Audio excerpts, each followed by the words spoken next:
जय हिंद साथियों, पुनः आप सभी का स्वागत है आपके अपने YouTube चैनल ज्ञान गुरुजी क्लास में। आज के इस वीडियो में हम हिंदी के 40 अति महत्वपूर्ण प्रश्नों पर चर्चा करेंगे जो कि बार बार एग्जाम में आता है और ये सभी प्रश्न सिलेक्टेड है। तो चलिए दोस्तों, देरी न करते हुए हम लोग प्रश्न की ओर चलते हैं।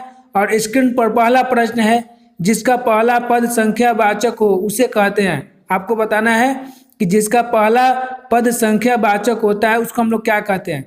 तो दोस्तों, इसका सही उत्तर क्या होगा? बी, द्विगु। इसको हम लोग द्विगु समास कहते हैं। जिस समास का पहला पद संख्यावाचक होता है उसे हम क्या कहते हैं? द्विगु समास कहते हैं। जैसे चौराहा, चौवन्नी। अगले प्रश्न की बात करते हैं। तो अगला प्रश्न है, भविष्यत काल के कितने भेद हैं? भविष्यत काल के कितने भेद हैं आपको बताना है। अगर दोस्तों आपको किसी भी प्रश्न का उत्तर मालूम है तो कमेंट्स बॉक्स में जरूर लिखेगा। तो इसका सही उत्तर क्या होगा? सी, 3। भविष्यत काल के कितने भेद होते हैं? 3 भेद होते हैं। कौन कौन से, इसको आप लोग नोट कर लेंगे। सामान्य भविष्यत, संभाव्य भविष्यत, हेतु मत भविष्यत। सामान्य भविष्यत, संभाव्य भविष्यत, हेतु मत भविष्यत। भविष्यत काल के 3 भेद होते हैं, इसको आप लोग याद रखेंगे। अगले प्रश्न की बात करते हैं। तो अगला प्रश्न है, समास के कितने भेद हैं? आपको बताना है कि समास के कितने भेद हैं। तो आपका ऑप्शन है 4, 6, 7, 8। आपको बताना है कि समास के कितने भेद हैं। तो दोस्तों आपका सही उत्तर क्या होगा? बी, 6। आप लोग नोट कर लेंगे कि कौन कौन से समास है। 6 तो तत्पुरुष समास, कर्मधारय समास, द्विगु समास, द्वंद्व समास, बहुब्रीहि समास, अव्ययी भाव समास।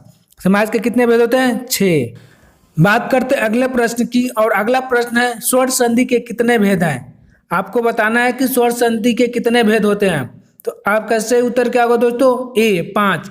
स्वर संधि के कितने होते हैं? 5 भेद होते हैं। आप लोग नोट कर लेंगे कौन कौन से होते हैं। दीर्घ स्वर संधि, गुण स्वर संधि, वृद्धि स्वर संधि, यण स्वर संधि और अयादि स्वर संधि। कितने होते हैं? 5 होते हैं। दीर्घ, गुण, वृद्धि, यण, अयादि। ये क्या है?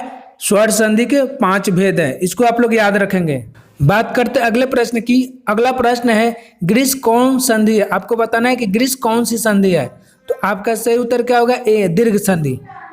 सही उत्तर क्या होगा? ए, दीर्घ संधि। बात करते अगले प्रश्न की। और अगला प्रश्न है, रचना की दृष्टि से वाक्य के कितने भेद होते हैं? तो आपका सही उत्तर क्या होगा? सी, 3। रचना की दृष्टि से वाक्य के 3 भेद होते हैं। कौन कौन से, इसको आप लोग नोट कर लेंगे। सरल वाक्य, मिश्र वाक्य और संयुक्त वाक्य। सरल वाक्य, मिश्र वाक्य और संयुक्त वाक्य, ये रचना की दृष्टि से वाक्य के भेद हैं। इसको आप लोग याद रखेंगे। बात करते अगले प्रश्न की। और अगला प्रश्न है, अर्थ की दृष्टि से वाक्य के कितने भेद होते हैं? अर्थ की दृष्टि से वाक्य के कितने भेद होते हैं आपको बताना है। तो सही उत्तर क्या होगा दोस्तों? ए, 8। अर्थ की दृष्टि से वाक्य के कितने भेद होते हैं? 8 भेद होते हैं। इसको आप लोग नोट कर लेंगे कौन कौन से होते हैं। विधिवाचक, निषेधवाचक, आज्ञावाचक, प्रश्नवाचक, विस्मयवाचक, संदेहवाचक, इच्छावाचक, संकेतवाचक। ये वाक्य के 8 भेद होते हैं। इसको आप लोग कॉपी पर नोट करेंगे कौन कौन से। पुनः एक बार मैं बोल रहा हूँ, है ना। विधिवाचक, निषेधवाचक, आज्ञावाचक, प्रश्नवाचक, विस्मयवाचक, संदेहवाचक, इच्छावाचक, संकेतवाचक। ये वाक्य के भेद है किसकी दृष्टि से? अर्थ की दृष्टि से। इसको आप लोग अपने कॉपी में नोट कर लेंगे। बात करते अगले प्रश्न की। और अगला प्रश्न है, प्रत्यय के कितने भेद हैं? आपको बताना है कि प्रत्यय के कितने भेद है। तो आपका सही उत्तर क्या होगा? बी, 2। प्रत्यय के कितने भेद होते हैं? 2 होते हैं। कौन कौन से हैं? इसको आप लोग नोट कर लेंगे या याद रखेंगे। कृत प्रत्यय और तद्धित प्रत्यय। प्रत्यय के कितने भेद होते हैं? 2 होते हैं, कृत प्रत्यय और तद्धित प्रत्यय। बात करते अगले प्रश्न की। और अगला प्रश्न है, निर्मल में उपसर्ग। आपको बताना है कि निर्मल में उपसर्ग कौन सा है। तो उपसर्ग किसे कहते हैं? जो किसी शब्द के पहले लगता है। जो किसी शब्द के पहले लगकर उसके अर्थ को बदल देता है उसको हम लोग क्या कहते हैं? उपसर्ग कहते हैं। तो निर्मल में कौन सा उपसर्ग है, इसको आपको बताना है। तो सही उत्तर क्या होगा? आप लोग कमेंट्स बॉक्स में लिखे। तो सही उत्तर क्या होगा दोस्तों? सी, निर। सही उत्तर क्या होगा? सी, निर। बात करते हैं अगले प्रश्न की। और अगला प्रश्न है, लड़ाई में प्रत्यय है। आपको बताना है कि लड़ाई में कौन सा प्रत्यय है। आई, ऐ, ई, ई। तो दोस्तों आपका सही उत्तर क्या होगा? ए, आई। जो किसी शब्द के अंत में लगकर उसके अर्थ को बदल देता है उसको हम लोग क्या कहते हैं? प्रत्यय कहते हैं। प्रत्यय कहाँ लगता है? शब्द के अंत में। लड़ में आई प्रत्यय लगा, इसलिए क्या हुआ है? इसमें प्रत्यय आई।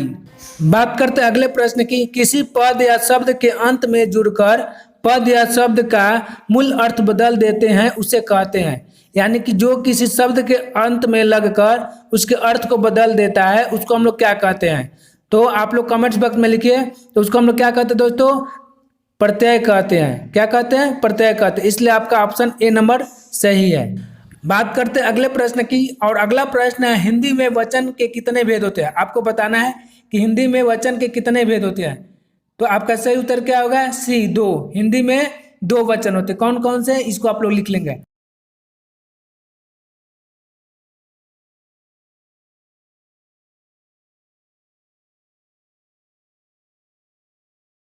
बात करते हैं अगले प्रश्न की, और अगला प्रश्न है गरीबों को भोजन दो वाक्य में कौन सा कारक है? आपको बताना है कि इस वाक्य में कौन सा कारक है। कर्ता कारक, कर्म कारक, संप्रदान कारक, संबंध कारक। तो दोस्तों आपका सही उत्तर क्या होगा? सी, संप्रदान कारक। जब किसी चीज को किसी को दिया जाता है तो वहां पर कौन सा कारक होता है? संप्रदान कारक होता है। इसलिए आपका सही उत्तर क्या होगा? सी, संप्रदान कारक। दोस्तों आप लोग कमेंट्स बॉक्स में जरूर लिखिएगा कि कारक के कितने भेद होते हैं। कारक के कितने भेद होते हैं आप लोग कमेंट्स बॉक्स में जरूर लिखिएगा। बात करते हैं अगले प्रश्न के, और अगला प्रश्न है हिंदी में कारक के कितने भेद होते हैं? हिंदी में कारक के कितने भेद होते हैं? तो आपका सही उत्तर क्या होगा? ए, 8। हिंदी में कारक के कितने भेद होते हैं? 8 होते हैं। इसको आप लोग याद रखेंगे। बात करते हैं अगले प्रश्न की, और अगला प्रश्न है अव्यय के कितने प्रकार होते हैं? आपको बताना है कि अव्यय के कितने प्रकार होते हैं या अव्यय कितने प्रकार के होते हैं। तो आपका सही उत्तर क्या होगा? सी, 4। अव्यय 4 प्रकार के होते हैं। आप लोग याद रखेंगे कितने प्रकार के होते हैं? 4 प्रकार के होते हैं। बात करते हैं अगले प्रश्न की, और अगला प्रश्न है वाच्य के कितने भेद है? आपको बताना है कि वाच्य के कितने भेद है। तो आपका सही उत्तर क्या होगा? बी, 3। वाच्य के 3 भेद है। कौन कौन से? कर्तृवाच्य, कर्मवाच्य और भाववाच्य। कौन कौन से? कर्तृवाच्य, कर्मवाच्य और भाववाच्य। बात करते हैं अगले प्रश्न की, और अगला प्रश्न है राम से पढ़ा नहीं जाता वाक्य में वाच्य। आपको बताना है कि इस वाक्य में कौन सा वाच्य है। कर्तृवाच्य, कर्मवाच्य, भाववाच्य, इनमें से कोई नहीं। तो दोस्तों आपका सही उत्तर क्या होगा? सी, भाववाच्य। राम से पढ़ा नहीं जाता में भाववाच्य है। तो दोस्तों इसका पहचानने का सबसे आसान तरीका है कि जिस वाक्य में नहीं, हाँ जिस वाक्य में नहीं रहेगा वहां पर कौन सा वाच्य हो जाएगा? भाववाच्य हो जाएगा। बात करते अगले प्रश्न की, और अगला प्रश्न है सीता गीता से किताब लिखवाती है वाक्य में कौन सी क्रिया? आपको बताना है कि सीता गीता से किताब लिखवाती है वाक्य में कौन सी क्रिया है। तो दोस्तों आपका सही उत्तर क्या होगा? बी, प्रेरणार्थक क्रिया। जब कोई व्यक्ति किसी से काम करवाता है तो वहां पर कौन सी क्रिया हो जाती है? प्रेरणार्थक क्रिया हो जाती है। क्योंकि यहाँ पर सीता क्या कर रही है? गीता से किताब लिखवा रही है ना, किताब लिखवाती है, इसीलिए यहाँ पर क्या हो जाएगा? कौन सी क्रिया हो जाएगी? तो प्रेरणार्थक क्रिया हो जाएगी, याद रखना है। बात करते अगले प्रश्न की, और अगला प्रश्न है विशेषण के कितने भेद है? आपको बताना है कि विशेषण के कितने भेद है। तो आपका सही उत्तर क्या होगा? सी, 4। विशेषण के कितने भेद होते हैं? 4 भेद होते हैं। कौन कौन से है ये आप लोग याद रखेंगे या अपने कॉपी में नोट कर लेंगे। गुणवाचक विशेषण, संख्यावाचक विशेषण, परिमाणवाचक विशेषण, सार्वनामिक विशेषण। फिर से मैं एक बार रिपीट कर दे रहा हूँ। गुणवाचक विशेषण, संख्यावाचक विशेषण, परिमाणवाचक विशेषण, सार्वनामिक विशेषण। विशेषण के कितने भेद होते हैं? 4 होते हैं। इसको आप लोग याद रखेंगे। बात करते अगले प्रश्न की, और अगला प्रश्न है जिस विशेषण से वस्तु की माप तौल की मात्रा ज्ञात हो उसे कहते हैं। जिस विशेषण से वस्तु की माप तौल की मात्रा ज्ञात हो उसे हम कौन सा विशेषण कहते हैं? आपको बताना है। जहाँ पर माप तौल किया जाता है वहां पर कौन सा विशेषण होता है? परिमाणवाचक विशेषण होता है। याद रखें कौन सा विशेषण? परिमाणवाचक विशेषण। इसलिए आपका सही उत्तर क्या होगा? सी। बात करते अगले प्रश्न की, और अगला प्रश्न है सर्वनाम के कितने भेद है? आपको बताना है कि सर्वनाम के कितने भेद है।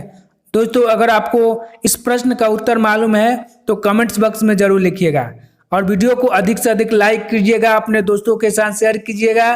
तो चलिए दोस्तों इसका हम लोग उत्तर समझते हैं। तो इसका उत्तर क्या होगा? ए 6। सर्वनाम के कितने भेद होते हैं? 6 होते हैं। तो इसको आप लोग नोट कर लेंगे कौन कौन से होते हैं। तो पहला पुरुषवाचक सर्वनाम, निश्चयवाचक सर्वनाम, अनिश्चयवाचक सर्वनाम, निजवाचक सर्वनाम, संबंधवाचक सर्वनाम, प्रश्नवाचक सर्वनाम, याद रखेंगे। बात करते अगले प्रश्न की, और अगला प्रश्न है कोई आ रहा है वाक्य में कौन सा सर्वनाम है। आपको बताना है कि कोई आ रहा है वाक्य में कौन सा सर्वनाम है। तो दोस्तों आपका सही उत्तर क्या होगा? बी, अनिश्चयवाचक। सही उत्तर क्या होगा? बी, अनिश्चयवाचक। कि कोई आ रहा है मतलब पता नहीं चल रहा है कि कौन आ रहा है, नहीं आ रहा है, इसलिए यहाँ पर कौन सा सर्वनाम होगा? अनिश्चयवाचक सर्वनाम होगा। इसलिए आपका करेक्ट आंसर क्या होगा? बी। बात करते अगले प्रश्न की, और अगला प्रश्न है सोना कौन सा संज्ञा। आपको बताना है कि सोना कौन सा संज्ञा है। जातिवाचक, समूहवाचक, भाववाचक, द्रव्यवाचक। तो दोस्तों जहां पर मापा तौला जाता है वहां पर कौन सा संज्ञा हो जाता है? द्रव्यवाचक संज्ञा जाता है ना। तो यहाँ पर सही उत्तर क्या होगा? डी, द्रव्यवाचक संज्ञा। सोना कौन सा संज्ञा है? द्रव्यवाचक संज्ञा है। बात करते अगले प्रश्न की, और अगला प्रश्न है झुंड कौन सा संज्ञा। आपको बताना है कि झुंड कौन सा संज्ञा है। तो दोस्तों आपका सही उत्तर क्या होगा? ए, समूहवाचक। जहां पर समूह की संख्या रहती है वहां पर क्या हो जाता है? समूहवाचक संज्ञा हो जाता है। इसलिए आपका सही उत्तर क्या होगा? ए, समूहवाचक संज्ञा। बात करते अगले प्रश्न की, और अगला प्रश्न है हिंदी में संज्ञा के कितने भेद होते हैं। आपको बताना है कि हिंदी में संज्ञा के कितने भेद होते हैं। तो आपका सही उत्तर क्या होगा? 5। सही उत्तर क्या होगा? 5। कौन कौन से होते हैं इसको आप लोग नोट कर लेंगे। व्यक्तिवाचक संज्ञा, जातिवाचक संज्ञा, भाववाचक संज्ञा, समूहवाचक संज्ञा और द्रव्यवाचक संज्ञा। कौन कौन से होते हैं? व्यक्तिवाचक, जातिवाचक, भाववाचक, समूहवाचक, द्रव्यवाचक। ये 5 क्या है? संज्ञा के भेद है। इसको आप लोग याद रखेंगे। बात करते अगले प्रश्न की, और अगला प्रश्न है उत्पत्ति के आधार पर शब्द के कितने भेद होते हैं। आपको याद रखना है उत्पत्ति के आधार पर शब्द के कितने भेद होते हैं। तो आपका सही उत्तर क्या होगा? ए, 4। सही उत्तर क्या होगा? ए, 4। उत्पत्ति के आधार पर शब्द के कितने भेद होते हैं? 4 होते हैं। कौन कौन से? तो इसको आप लोग नोट कर लेंगे, याद रखेंगे। तत्सम, तद्भव, देशज, विदेशज। तत्सम, तद्भव, देशज, विदेशज। ये क्या है? उत्पत्ति के आधार पर शब्द के भेद है। इसको आप लोग याद रखेंगे। बात करते अगले प्रश्न की, और अगला प्रश्न है मैदान में सभा हो रही है। मैदान में सभा हो रही है, यहाँ सभा कौन संज्ञा है। आपको बताना है कि यहाँ पर सभा कौन संज्ञा है। तो आपका सही उत्तर क्या होगा दोस्तों? बी, समूहवाचक। सही उत्तर क्या होगा? बी, समूहवाचक। जहाँ पर झुंड रहते हैं, भीड़ रहते हैं या समूह में लोग रहते हैं वहाँ पर कौन सा संज्ञा हो जाता है? समूहवाचक संज्ञा हो जाता है। बात करते अगले प्रश्न की, और अगला प्रश्न है गंगा पवित्र नदी है। गंगा पवित्र नदी है, वाक्य में गंगा कौन सी संज्ञा। आपको बताना है कि वाक्य में गंगा कौन सी संज्ञा है। व्यक्तिवाचक, जातिवाचक, भाववाचक, समूहवाचक। तो दोस्तों आपका सही उत्तर क्या होगा? ए, व्यक्तिवाचक। हाँ, सही उत्तर क्या होगा? ए, व्यक्तिवाचक। गंगा क्या है? व्यक्तिवाचक संज्ञा है। बात करते अगले प्रश्न की, और अगला प्रश्न महाशय शब्द का स्त्रीलिंग रूप क्या है। आपको बताना है कि महाशय शब्द का स्त्रीलिंग रूप क्या है। तो आपका सही उत्तर क्या होगा दोस्तों? बी, महाशया। सही उत्तर क्या होगा? बी, महाशया। बात करते अगले प्रश्न की, और अगला प्रश्न है मैं आप ही चला आता था किस सर्वनाम का उदाहरण है। मैं आप ही चला आता था किस सर्वनाम का उदाहरण है। तो आपका सही उत्तर क्या होगा दोस्तों? डी, निजवाचक।